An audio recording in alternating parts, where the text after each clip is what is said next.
Hello and yes, welcome to another album review with me, Rockboy680. So today, of course, I wanted to go over a Genesis album. I'm pretty sure this is my first Genesis album I'm reviewing, and as you can see, I'm going to be going over Selling England by the Pound. So yeah, I'm quite excited to finally get down and do some Genesis stuff because they're one of my favourite bands, and yeah, it's my first video on them, I think. So basically going to do the usual, give you a little bit of information about the album, go over each song individually, show you my copy of the vinyl record, then I'm going to give the album a marking out of 10. So, this was Genesis' 5th studio album. It was released on October 1973. Couldn't find the actual day, unfortunately, 7th, and it did pretty well in the charts. It got to number 3, which is pretty good for Genesis at this point. And for people who don't know Genesis too well at all, this was when all 5 members of Genesis was here. Which means Phil Collins was not doing singing, Peter Gabriel was. And there's a lot of controversy with Genesis fans over, who they prefer doing the lead vocal performance, Phil Collins or Peter Gabriel. Me personally, I don't really know. I definitely prefer the early Genesis work. I definitely prefer, like, this kind of material Genesis were putting out. But I still think Phil Collins has a tremendous voice, and he's one of the best live singers of all time, in my opinion. But saying that, Peter Gabriel is also an excellent vocalist, and on a couple songs he generally does perform some of his best work, which we'll get to. So what we're going to do now is we're going to go over each song. So only 8 songs on here, 4 songs on each side. A couple of them are quite long. The closing songs on each side are really short, but short and sweet, as I say, because they're both really good songs. So we're going to start off with the first track, which is Dancing with the Moonlit Night. So first of all, just powerful vocals opening up with no instruments in the background. It's just Peter Gabriel singing. That's how it opens. Peter Gabriel just singing down the mic. Beautiful. No instruments backing him at this point, and it just sounds great. It shows how good Peter Gabriel's vocals really can be. So of course, eventually the instruments do come in because it's quite a long song, and they're not just going to have him singing down the mic for 8 minutes or whatever. So when the instruments kick in, it really does pick up a bit. You get a really good sense of the song. Of course, in the lyrics, you also get the album's name, Selling England by the Pound, which of course is where they got the title of the album from. It is just a really nice, calm, acoustic song. And then it gets a bit faster. The song kind of picks up, it gets a bit more different, a bit more interesting. And with this album, with Genesis, and you really do get a feel of how Genesis can change songs, how they can. You think, like, you've only got 8 songs on here, really you've got about 50 tunes, 50 different styles of playing. So, and of course the first song shows that very well. The next track up is I Know What I Like. So this is the first charting single that Genesis ever had. The lyrics are about a young man who is basically employed as a groundskeeper. And he's perfectly happy doing what he does. He's happy trimming grass, he's happy tending to this person's garden, and he doesn't want to go anywhere. He's just happy as he is. That's basically what this song is about. And this song was a psychedelic rock song, which Genesis wanted to do. Of course, they've done kind of similar tunes before, but they really got inspired here. And they actually were inspired by the band The Beatles, if you've heard of them. So that's how they got to do this song. They were inspired by Beatles tunes, and they wanted to do a psychedelic kind of rock song. They're probably inspired by Sgt. Pepper Magical Mystery Tour time period, I'm guessing. And they come along, and Pete Gabriel wrote this song, and mind-boggled them really, because it's a fantastic tune. So the next track up is 5th of 5th. Nice piano sound. This is mainly Tony Banks' song. As of course he's the keyboard artist on this of Genesis, and he does some fantastic keyboard work on this song, piano work. Of course the start of the song is all piano, instrumental really, and of course he wrote most of the lyrics here, not Peter Gabriel. So it's basically just a nice piano instrumental at the start, which sounds beautiful. Giant thing. Anyway, and when the drums kick in, this is something which this album kind of tends to do again and again and again. When the drums kick in, Phil Collins comes in on the drums. The song basically takes a turning point and becomes a new song. Well, not a new song, but it changes a lot. So, this is the first song that does it on the album, but you kind of get a lot of it on the second side of the record, which we'll get to. you know, the temp changes, Pete Gabriel comes in singing, and basically the song goes through many stages because it's a long song again. So it's a really interesting song, probably one of the best on the album. So closing side one is More Fool Me. A short, sweet song, closing side one, calm acoustic song, and I like it because Genesis here are just doing one simple song. They're going, okay, this is how it's going to go. We're not going to change it. We're not going to long it out and make the song adapt and change. We're just going to do a nice, quick acoustic song, and Pete Gabriel is just going to show us why he is a great singer, and that's exactly what he does. Pete Gabriel, some of his best vocal performances here. Brilliant, absolutely fantastic closer to side one. So then opening up side two, the Battle of Epping Forest. Epping Forest located in Essex, London, you know. This giant bee is trying to wind me up, I think. Anyway, it's quite a long song, which, you know, it starts off slowly again, like Firth of Fifth, sorry.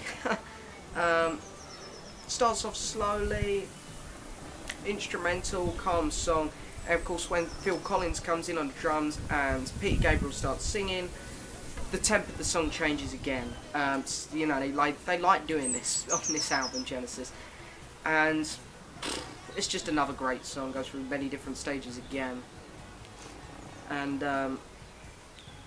it's a masterpiece. And of course this song was inspired. Peter Gabriel came up with this song when he was reading in the news about two gangs in Epping Forest, London. This isn't going to surprise many people. Two gangs which were having battles over territorial disagreements, and they were actually having these little mini battles in Epping Forest. So Pete Gabriel obviously saw that and wanted to write a song about it, and you could kind of hear where he's coming from in it. Like at the start of the song, you kind of hear the drums going do do do do do do do do, like it's preparing for a battle or something.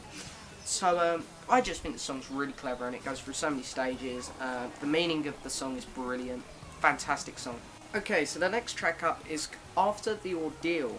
So this is a nice calm start again with acoustic guitar and piano, which really bounce off each other well. You've just got the acoustic guitar banging out some nice tune, and the piano is supporting it incredibly well, and it makes a really nice tune actually.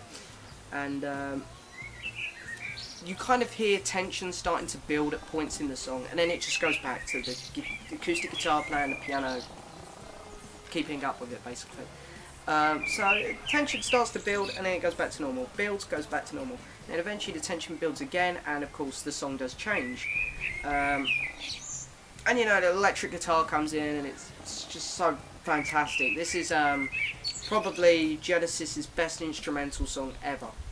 And Genesis have done quite a few instrumentals, but I'd actually probably say, well, you know, out of the ones I've heard, because there's still a couple early Genesis albums I haven't heard yet, because I'm missing them on vinyl. But out of all the Genesis instrumentals I've heard, this is probably the best one. You know, Phil Collins comes in with the drums again at a perfect point. His drumming skills here are just absolutely magnificent. Absolutely fantastic. And then the next song up is The Cinema Show. Another long track which starts off nice and calmly again, and then the temp, of course, of the song changes again as the drums kick in. Pretty much the same as songs on this album have already done. As I say, they kind of keep on repeating the formula here. It's like they know they've got a winning streak. It's the drums. The vocals don't come in at the same time as the drums on this one, fair enough. But I think they know they have a winning formula here. They do a nice, calm intro. Drums come in, song changes, throw the vocals in, and then the song will adapt and go through different stages. That's kind of what Genesis do. That's their formula for this album, the way I see it. You know, they kind of take a different path here by making the vocals come in a little later. But hey, who cares? Because it is still a great song. The song explores many different elements, many different styles here of playing in the key they are in. It is just fantastic. Very, very breathtaking song, really. And then closing side 2, of course, last track, another short song, it's about a minute 30 seconds long. short and sweet, as of plenty. Hazel of plenty. I hope I'm pronouncing that right. Short, sweet closer, as I say. Simply done. Simply, you know, kind of similarly done to more faults. Can't speak now. The song that closes the A side. It's very similarly done to that. More great vocals from Gabriel. That's the thing. These kind of closing short tracks here generally do just show how good Pete Gabriel is as a singer. So anyway, here we go. Here's the actual album itself. I'll show you the vinyl now. So here's the album cover, Somewhere in England. Really kind of like the cover in a way.